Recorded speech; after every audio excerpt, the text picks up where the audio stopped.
Hello, I'm Kara Gruber, and I chose to do my student mentoring project on one of my very own students. Um, I'm going to call this student Isabella. She came in to my classroom late in the year, and she just is having a lot of trouble adapting to the new school. And honestly, I think she'd struggle anywhere. Just to give you a little background, she has been in and out of foster homes. She's now with her forever home. Her mom and dad just adopted her, but she's been through a lot. She's been abused. She's been neglected. So she's obviously had some trauma in her life that's showing up in the classroom.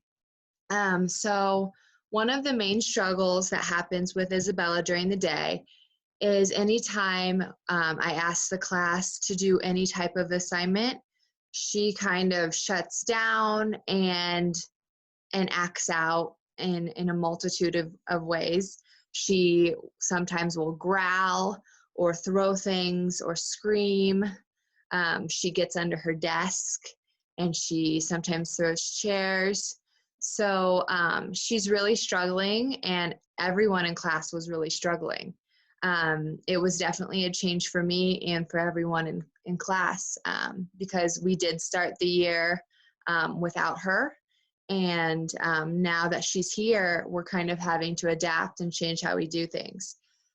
So that was just a little background information for you guys. So I went ahead and got together with a couple teachers from my school, including the social worker and the special education resource teacher. And we were just trying to brainstorm ideas of what we can do to help support Isabella.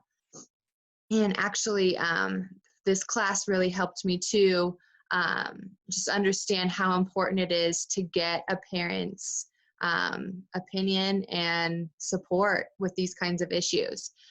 So I worked very closely with her parents, especially her mother, and we came up with a plan of action, and we created a goal for Isabella, and Isabella helped us with this goal.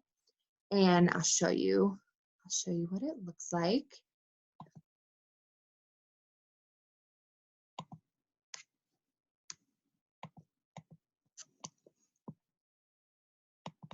Okay, thank you for being patient.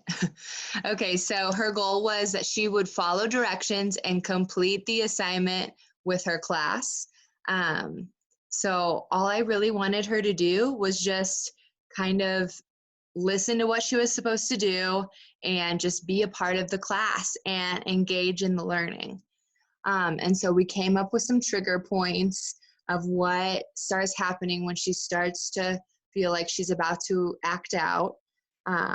And so we came up with these things. If I have trouble, I can ask the teacher for help. I can ask a friend for help. I can take a break. We have it worked out where she can walk down to the office and there's a little fairy garden there, and she can just kind of like take some deep breaths and take time to herself. So that is an option.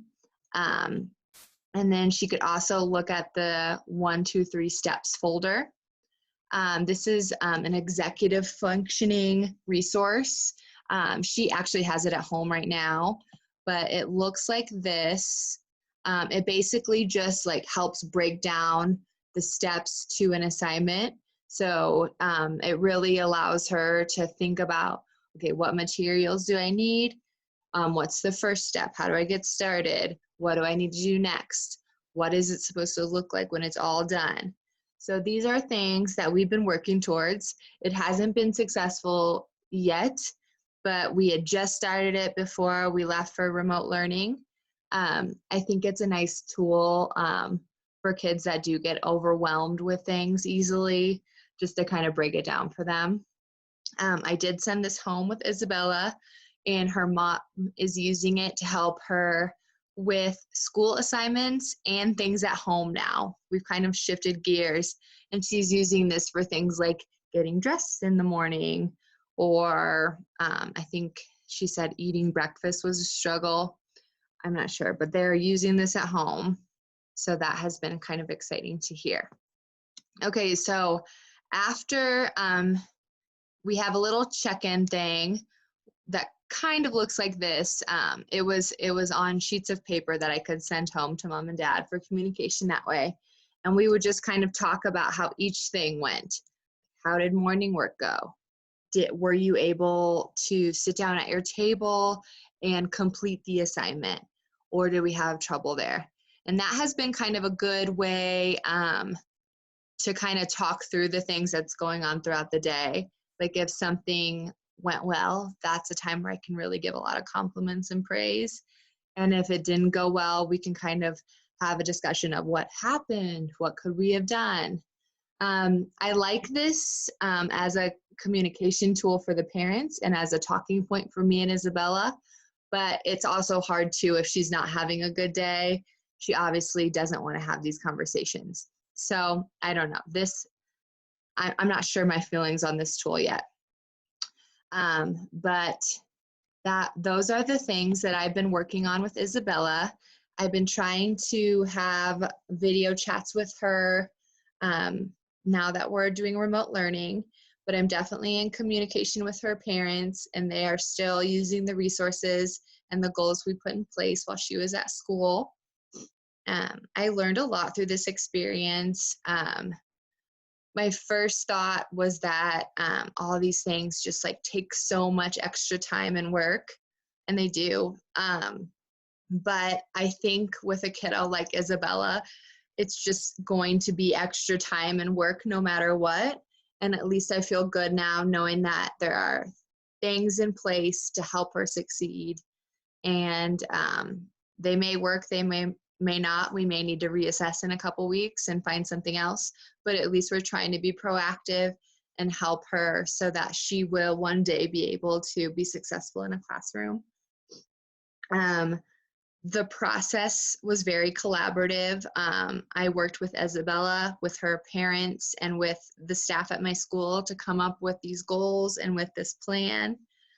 So that felt very good. And that is something that feels aligned with what we are learning in class. And I think it's been overall a good experience. I wish I could finish out the year with Isabella, but I know that I'm still working with her as much as I can through remote learning, and I hope that this will make a difference in her academic career. All right, thank you.